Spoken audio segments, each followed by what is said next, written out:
আসসালামু আলাইকুম।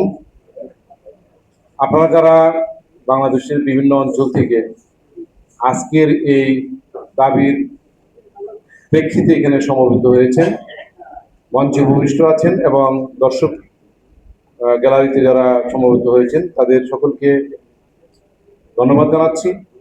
আমাদের মূল বিষয়টি হলো যে আমরা যারা অষ্টম এনটিআরসি বিজ্ঞপ্তির মাধ্যমে প্রতিষ্ঠান প্রধান এবং সহপ্রধান পদে পরীক্ষায় উত্তীর্ণ হয়েছি, তাদেরকে ভাইভা পরীক্ষা নিয়ে দ্রুত নিয়োগ প্রক্রিয়াটি সম্পন্ন করার জন্য সরকারের কাছে বার্তাটি পৌঁছে দেয়।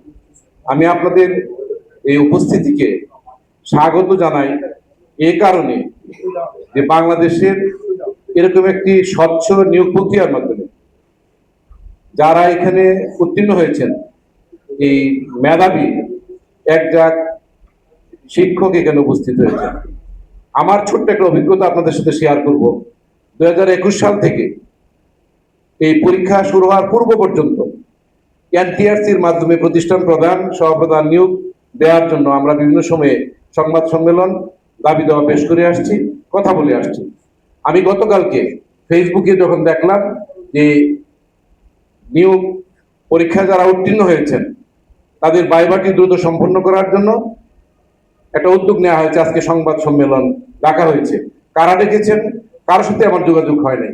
আমি নিজের স্বতঃস্ফূর্ত তারা বোধ থেকে, আর যেহেতু এখানে আমি নিজেও পরীক্ষা দিয়েছি, এটা নিয়ে কাজ করেছি 500 বছর, এনটিআরস এর মাধ্যমে যেন নিয়োগটি হয় স্বচ্ছ প্রক্রিয়ার মাধ্যমে, আমি চলে এসেছি।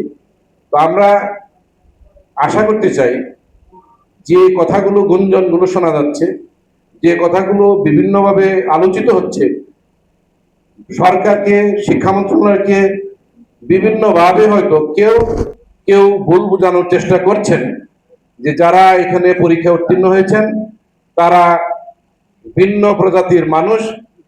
আমি আশ্বস্ত করতে চাই যে আসলে আমরা শিক্ষক, আমরা আমাদের মেধা মনন চিন্তা চেতনা দিয়ে প্রতিষ্ঠান প্রধান সহপ্রধান পদে নিয়োগ পেলে প্রতিষ্ঠানকে সামনের দিকে এগিয়ে নিয়ে যেতে পারবো এবং সরকারের যে অগ্রযাত্রা শিক্ষা সংশ্লিষ্ট বিষয়গুলো নিয়ে, শিক্ষা ব্যবস্থাপনা নিয়ে সরকার যে চিন্তা ভাবনা করছেন সেই চিন্তা ভাবনার সাথে আমরা একাত্মতা ঘোষণা করি।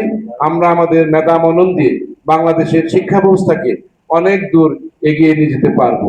তাই মাননীয় শিক্ষামন্ত্রী এবং গণপ্রজাতন্ত্রী বাংলাদেশ সরকারের মাননীয় প্রধানমন্ত্রী জনাব তারেক রহমান এর নিকট আমাদের আকুল আবেদন, যত দ্রুত সম্ভব ভাইভা পরীক্ষা নিয়ে নিয়োগ প্রক্রিয়াটি সম্পন্ন করা হোক। ধন্যবাদ সবাইকে।